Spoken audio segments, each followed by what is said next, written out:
Hello friends, welcome to our channel.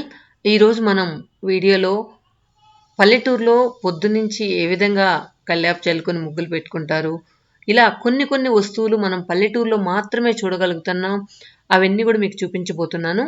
ఆ వీడియోలోకి వెళ్ళే ముందు ఈ చిన్న క్లిప్పింగ్ మీకోసం. ఈ క్లిప్పింగ్ అయిన తర్వాత మనం వీడియోలోకి వెళ్ళిపోతున్నాం. ఫ్రెండ్స్, మీరు జీరో ఇన్వెస్ట్మెంట్తో ఎర్న్ చేయాలనుకుంటున్నారా? స్టూడెంట్స్ నుంచి హౌస్ వైఫ్ వరకు అందరూ కూడా ఒక స్మార్ట్ ఫోన్ ఉంటే చాలు, మీరు మీషో యాప్ ద్వారా ఎర్న్ చేయొచ్చు. అది ఎలా అంటారా, కింద డిస్క్రిప్షన్లో లింక్ ఇచ్చాను. సో ఆ యాప్ని డౌన్లోడ్ చేసుకోండి. అదేవిధంగా అందులో ఉన్న అన్ని ఐటమ్స్ కూడా అవైలబుల్గా ఉంటాయి. దాన్ని మీ ఫ్రెండ్స్కి ఫార్వర్డ్ చేయండి. ఇన్ కేస్ వాళ్ళకైనా కావాలంటే మీరు మీ మార్జిన్ యాడ్ చేసుకొని వాళ్ళకి ఫార్వర్డ్ చేయొచ్చు. తర్వాత దీనికి సంబంధించిన ట్రాకింగ్ డీటెయిల్స్ అన్నీ కూడా మీషో యాప్లో ఉంటుంది. సో అది మీకు చాలా హెల్ప్ అవుతుంది. ఇంకెందుకు ఆలస్యం, ఈ రోజు నుంచే మీ బిజినెస్ స్టార్ట్ చేయండి, మీషో యాప్ డౌన్లోడ్ చేసుకుని. ఇప్పుడు మన విలేజ్లో సీతమ్మ జడ పువ్వులు అంటారు కదా, సీతమ్మ జడ కుచ్చులు అని కూడా అంటారు. వీటిలో నాకు తెలిసి ఒక 2 కలర్స్ నేను మాత్రం చూశాను. నిండు రెడ్ లాగా ఒకటి ఉంటుంది, తర్వాత ఇది సమ్వాట్ పింక్ అనమాట, డార్క్ మెజంతా అనలేం కానీ డార్క్ పింక్ అనొచ్చు ఆ కలరు. సో ఈరోజు మన ఇంట్లో ఇవి తీసుకొచ్చి పెట్టానమాట. కానీ వీటి కింద విత్తనాలు ఉంటాయి, ఈజీగా వచ్చేస్తాయి. అది కాకుండా ఇది తొందరగా కూడా ఎండిపోదు పువ్వు. ఇంకా మన వరండాలో ఎప్పుడు సందడిగానే ఉంటుంది. అందరూ వచ్చి ఇక్కడ కూర్చొని మాట్లాడుతూ ఉంటారు వాళ్ళ పనులన్నీ అయిపోయాక. ఇక్కడ చూసారా, ఇలాంటి తొట్లు మనం ఇక చూడలేమేమో అనిపిస్తుంది. ఇది కూడా పల్లెల్లో కూడా అంతరించిపోయాయి. చూసారా, ఇది కొట్టు అంటాం. ఇందులో వాటర్ స్టోర్ చేసుకుంటున్నారు వీళ్ళు. కానీ అంతకుముందు అయితే ఇది స్టోరేజ్ అనమాట. అప్పుడు వాళ్ళకి దీనిలో రైసు లేకపోతే వడ్లు అలా స్టోర్ చేసుకునేవాళ్ళు. ఇది మొత్తం కూడా మనకు మట్టితో చేసినవి ఇవి. ఇలాంటివి చాలా అరుదైపోతున్నాయి. ఇప్పుడు మనం విలేజెస్లో కూడా అరుదైపోతున్నాయి అన్నమాట ఇవి. ఇక్కడ జామకాయలు అయితే చాలా బాగా కాస్తున్నాయి. ఈ జామ్లో ఏంటి స్పెషాలిటీ అని మీరు అనుకుంటున్నారా? ఈ జామ త్రూ అవుట్ ఇయర్ కాస్తూనే ఉంటుంది. అందుకే నేను ఈ చెట్టు మీకు చూపించాను. లేకపోతే జామ చెట్లు అంత వింతేముంది మీరు చూపించడానికని మీరు అనొచ్చేమో. తర్వాత మా ఊర్లో కూడా గ్రేప్ వస్తుందా అని అనిపించింది. కానీ ఎందుకో ఇక్కడ ఆ గ్రేప్ గుత్తైతే ఎండిపోయి ఉంది. ఎందుకంటే మామూలుగా ఆ వాతావరణానికి గ్రేప్ రాదనుకున్నాను. ఇది బ్లాక్ గ్రేప్స్. కానీ వాళ్ళని అడిగినప్పుడు లేదు, కాసాయి బాగానే, మన వాతావరణానికి కూడా వస్తుంది అని చెప్పారు. బ్లాక్ గ్రేప్స్ బాగా వస్తుంది అని చెప్పారు. తర్వాత మన ఊర్లో ఇప్పుడు ఇక్కడ కల్లాపు చల్లుతుంది, అది చూడ్డానికి వెళ్దాం.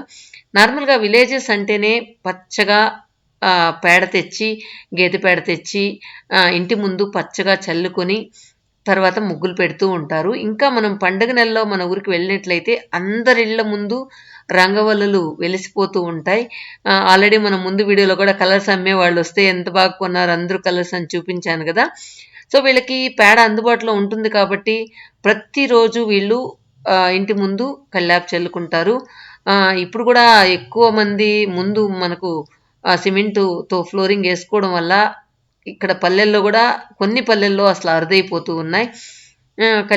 కల్లాపు చల్లి ముగ్గులు పెట్టినప్పుడు ఉండే కళ మనము నార్మల్గా మన ముగ్గురాయితో వేసినప్పుడు రాదు.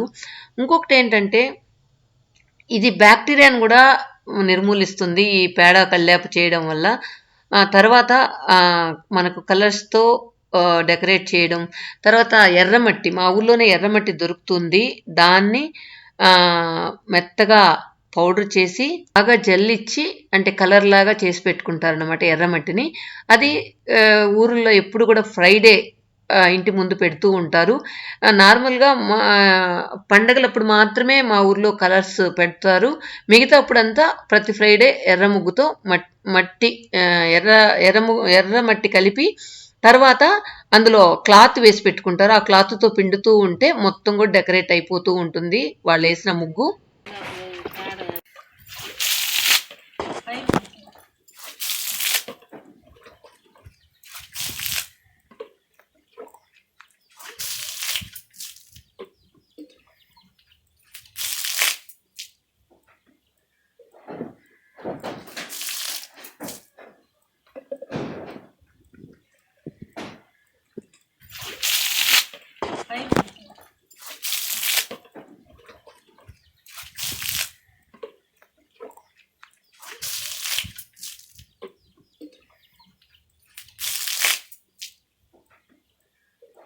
మీ బిందె పల్లెతో ఉండవా? మీ బిందె నీ బిందు బలు ఉదయమేస్తున్నావా? చూసారు కదా ఎంత బాగా మెరిసిపోతుందో. ఈ బిందె కూడా అందంగా ఉంది కదా చూడడానికి. మంచినీళ్ళు తీసుకురావడానికి ఈ బామ్మ వెళ్తుందనమాట. మంచినీళ్ళు తీసుకొచ్చుకోవడానికి బిందె తెల్లగా తోముకొని, తర్వాత మనం ఇక్కడికి వచ్చేసినట్లయితే కల్లాపు చల్లడం అయిపోయింది. ఇప్పుడు మనం ముగ్గు వేస్తుంది చూద్దాం. కానీ ఈ అక్క వేసే ముగ్గేమో పెద్ద గొప్ప అని కాదు, కానీ జస్ట్ వాళ్ళు ఎలా వేసుకుంటారని మాత్రం నేను చూపిస్తున్నాను మీకు. ఈసారి జనవరిలో పండుగ టైంలో వెళ్ళినప్పుడు మాత్రం ప్రతి ఇంటి ముందు ఎంత బాగా రంగవల్లులు వేస్తారనేది మాత్రం నేను మీకు చూపిస్తాను. సో ఇప్పుడు మనం ముగ్గు ఎలా వేస్తుందో చూద్దాం. ఇది ఆల్రెడీ ఫ్లోరింగ్ నేను ఇందాక చెప్పినట్టు ఇంటి ముందు గచ్చు వేసుకుంటే ఇలానే ఏదో కలర్స్తో చాక్ పీసులతోనో లేదా ముగ్గురాయితోనో గీసుకోవాలి. సో ఇప్పుడు ముగ్గు పిండితో ముగ్గు ఎలా వేస్తుందో చూద్దాం. ఇలా ప్రతిరోజు కల్లాపు చల్లుకొని ముగ్గులు వేసుకుంటే ఇంటికే ఒక లక్ష్మీ కళ వస్తుంది కదా. సాయంకాలం కూడా వీళ్ళు బాగా క్లీన్ చేసేసి మంచినీళ్ళు చల్లి నిలువుగా ముగ్గేస్తారు. పొద్దున ఈ విధంగా అడ్డంగా వేస్తే ఏంటంటే ఇంట్లో ఉన్న లక్ష్మీదేవి బయటికి వెళ్లకుండా పొద్దున అడ్డం ముగ్గు వేస్తారంట. ఈ విధంగా ముందు గీసిన 2 గీతలు, సాయంకాలం నిలువు గీతలు గీస్తారు. ఆ నిలువు గీతలు ఎందుకంటే లక్ష్మీదేవిని లోపలికి రమ్మనేదానికి అది చిహ్నం అని చెప్పారు. నేను అదే అక్కడ నవ్వుతూ మాట్లాడుతున్నాం. పక్కన కొంచెం డిస్టర్బెన్స్ ఉండడం వల్ల నేను అది కట్ చేశాను. ఏంటంటే సాయంకాలం వెళ్ళిపోయింది కదా, పొద్దున్న రాకుండా ముగ్గేసేసావు కదా, మళ్ళీ సాయంకాలం ఇంకొక లక్ష్మీదేవి వస్తుందా అని నవ్వుకున్నాం. సో అది నార్మల్గా ఏదో చెప్తూ ఉంటారు పెద్దవాళ్ళు, మరి అది నిజమో కాదో మనకైతే తెలీదు. సాయంకాలం లక్ష్మీదేవిని ఆహ్వానించడం, పొద్దున్నే ఇంట్లో నుంచి బయట వెళ్లకుండా బంద్ చేయడం ఈ ముగ్గు యొక్క మెయిన్ రీజన్ అంట. అడ్డం ముగ్గు, నిలువు ముగ్గు. సో అక్కగారు ఏదో దీపాలు వేసేశారు మొత్తానికి.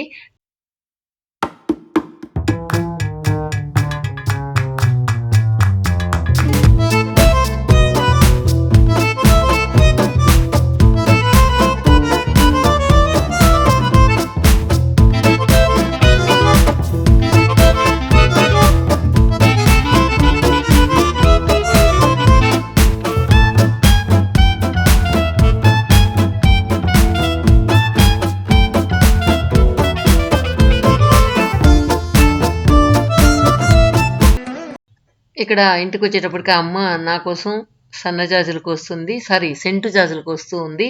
ఈ 10 రూపీస్ మీకు గుర్తుందా? చాలా పాత నోట్ కదా ఇది. సో ఈ 10 రూపీస్ మన పిన్ని వాళ్ళ అబ్బాయి దగ్గర ఉందనమాట. కానీ పాత నోట్లు అందరూ కలెక్ట్ చేసుకునే వాళ్ళకి దగ్గర ఇంట్రెస్ట్గా ఉంటుంది ఇలాంటి నోట్ చూడడం అంటే. తన దగ్గర పాత 2 రూపీస్ 1 రూపీ కూడా ఉండింది. అది కూడా చూశాను, కానీ అది వీడియో తీయడం మర్చిపోయాను నేను. సో మనం ఒక్కొక్కసారి పాత నోట్స్ గుర్తు చేసుకుంటూ ఉంటే చాలా ఆనందంగా ఉంటుంది కదా. సో దీని మీద గాంధీ బొమ్మ లేదు అని చెప్పి, అప్పుడు ఇలా ఉండేది నోట్ అని చెప్పి తను నాకు ఇచ్చాడు. సో ఆ నోట్ ఎలా ఉందో మీరు కూడా ఒకసారి చూడొచ్చు. పాత 10 రూపీస్ నోట్ ఇలా ఉండేది. సో మన పిల్లలకి తెలియకపోవచ్చేమో. సో ఇది ఊరికే OLXలో పెడితే 5000కి అడిగారంట. సో పాత నోట్స్ ఎవరైనా ఇంట్రెస్ట్ లేదు కలెక్ట్ చేసి పెట్టుకోవడం అన్న వాళ్ళు OLXలో కూడా దీన్ని సేల్ చేసుకోవచ్చు. ఆ ఫెసిలిటీ కూడా ఉందన్నమాట. ఇక్కడ మన పిన్ని ఇంట్లో సెక్యూరిటీ గార్డ్ ఇది, ఎప్పుడు కూడా వాకిల్ దగ్గరే పడుకొని ఉంటుంది. సో పిన్ని ఇంటికి వెళ్ళి లేట్ అయ్యింది, అందుకని వెళ్ళి అక్కనే వదిలేసి రాబో అని చెప్తుంది అనమాట పిన్ని. అది నాతో పాటే, దానికి ఏమర్థమైందో తెలియట్లేదు, నాతో పాటే మా ఇంటి దగ్గర దాకా వచ్చి మళ్ళీ వెళ్ళిపోయింది. నేను వెళ్తూ ఉంటే నైట్ అయిపోయిందని చెప్పి. సో ఇదన్నమాట కుక్కలకున్న విశ్వాసం మనుషులకు ఉండదు అంటుంటారు కదా. ఆ విధంగా మనకు కుక్కలు ఒక్కసారి అలవాటైతే మనల్ని వదలవు. ఇది వాటి ఆ జంతువుల లక్షణం. తర్వాత ఇక్కడ మీరు చూసారా, ఆ రోజుల్లో కూడా ఎంత బాగా వాకిలి కట్టున్నారు. ఇక్కడ మనం చూసినట్లయితే ఇక్కడ మిరప నారు రెడీ చేస్తున్నారు. ఈ మిరపనాడు ఇంట్లోనే వేసుకొని తర్వాత ఈ నారు కొంచెం ఎదిగిన తర్వాత పొలంలో వేస్తారు. మనం ఈ ఇంట్లో ఇందాక కల్లాపు చల్లింది ఆ ఇంట్లో. వాళ్ళు ఇక్కడంతా కూడా పూల మొక్కలన్నీ కూడా వేసుకుని ఉన్నారు. తర్వాత మనం ఇక్కడ కూరగాయ మొక్కలు కూడా చూడొచ్చు. విలేజ్లో అంటే ఫ్రెష్ కూరగాయలు దొరుకుతాయంటే ఇది ఇంట్లోనే చూడండి అన్ని రకాల కూరగాయలు వేస్తున్నారు. కాకపోతే మా ఊళ్ళో కోతులు ఎక్కువ, అందువల్ల పాపం అందరూ వేయలేకపోయారు. కోతులు లేనప్పుడైతే ప్రతి ఒక్కరిళ్లలో జాన్వరి అంటే కలకలలాడుతూ ఉండే కూరగాయలు, పొళ్ళకాయలు అయితే ఒక్కొక్కరి ఇంటి ముందు పాములుగా ఊగులాడుతూ ఉండేటివి. ఇక్కడ తులసమ్మని చూసారా, తులసమ్మకి ఆ దీపం నిలవడానికి ఏమేమి ప్రయోగాలు చేస్తున్నారు. నిన్న వీడియోలో అయితే మా పిన్ని ఒక ఇల్లే కట్టేసింది. ఇక్కడ వీళ్ళేమో డబ్బాని కోసి చుట్టూ గాలికి ఆరిపోకుండా పెట్టున్నారు. ఇంకా కింద చూసారా ఒక చిన్న గ్రానైట్‌ని గాల్లో నిలబెట్టున్నారనమాట. ఆ కుండీ ముందు దీపం పెట్టుకునే దానికి వీలుగా. తర్వాత మనం చూడొచ్చు మమ్మీ వాళ్ళ ఇల్లు ఇక్కడ. ఇది మనం చూసిన కల్లాపు చల్లిన ఇల్లు మొత్తం అన్నమాట. ఇది మా ఊర్లో ఒక వీధి. మన ఇంటి పక్కన ఉన్న వీధి అన్నమాట ఇది. సో ఇది మీరు చాలా వీడియోస్‌లో చూసుంటారు. ఆ లోపలే మనకు అగరబత్తి అమ్మేవాళ్ళు వచ్చారనమాట. విలేజెస్‌లో ఇలానే వస్తూ ఉంటారు. మొత్తానికి ఈ బండికైతే ఇతను బాగా న్యాయం చేశాడు. ఎక్కడ కూడా కొంచెం కూడా గ్యాప్ లేకుండా మొత్తం అగరబత్తులతో నింపేశాడు. విలేజ్‌లో మొత్తం కూడా ఈ విధంగా బండ్లలో తీసుకొచ్చి అమ్ముతూ ఉంటారు. ఈవెన్ ఫ్రూట్స్ కూడా ఈ విధంగా బండ్లలో తెచ్చి అమ్ముతూ ఉంటారు. ఎందుకంటే వీళ్ళకి దగ్గరలో షాప్స్ ఏమి ఉండవు కాబట్టి, ఉన్న కొన్ని షాప్స్ ఉంటాయి కాబట్టి అందరూ కూడా విలేజెస్‌లో ఈ విధంగా తీసుకొచ్చి అమ్ముతారు. వీళ్ళంటే రెగ్యులర్‌గా కొంటూ ఉంటారు కాబట్టి వీక్లీ వన్స్ వస్తారనమాట. ఆ వీక్లీ వన్స్ వారానికి సరిపడా వీళ్ళు తీసుకుంటూ ఉంటారు. రెగ్యులర్‌గా వచ్చేవాళ్ళు కాబట్టి ప్రతి ఇంటి దగ్గర ఎవరైతే రెగ్యులర్‌గా తీసుకుంటూ ఉంటారో ఆ ఇంటి దగ్గర ఆపి వాళ్ళకి ఇచ్చి వెళ్తూ ఉంటారు. వీళ్ళ దగ్గర చిన్న పర్ఫ్యూమ్స్ కూడా ఉంటాయి.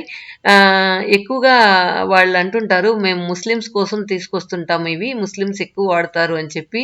సో అవి కూడా మంచి స్మెల్ వస్తూ బాగున్నాయి. తర్వాత మనకు ఆ అక్క కల్లాపు చల్లిన అక్క అటుకులు పెట్టింది. వాళ్ళ వడ్లతో దంపించిన అటుకులు, కొన్నవి కాదు ఇవి. చూసారా? కానీ ఇవి తింటుంటే చాలా టేస్ట్‌గా ఉన్నాయి. నాకు అటుకులు అంటే కూడా చాలా ఇష్టం. ఓకే ఫ్రెండ్స్, ఈ వీడియో మీకు నచ్చిందా లేదా కమెంట్స్‌లో చెప్పండి. Thank you friends. Thank you so much. Village video మీకు నచ్చిందనే అనుకుంటున్నాను.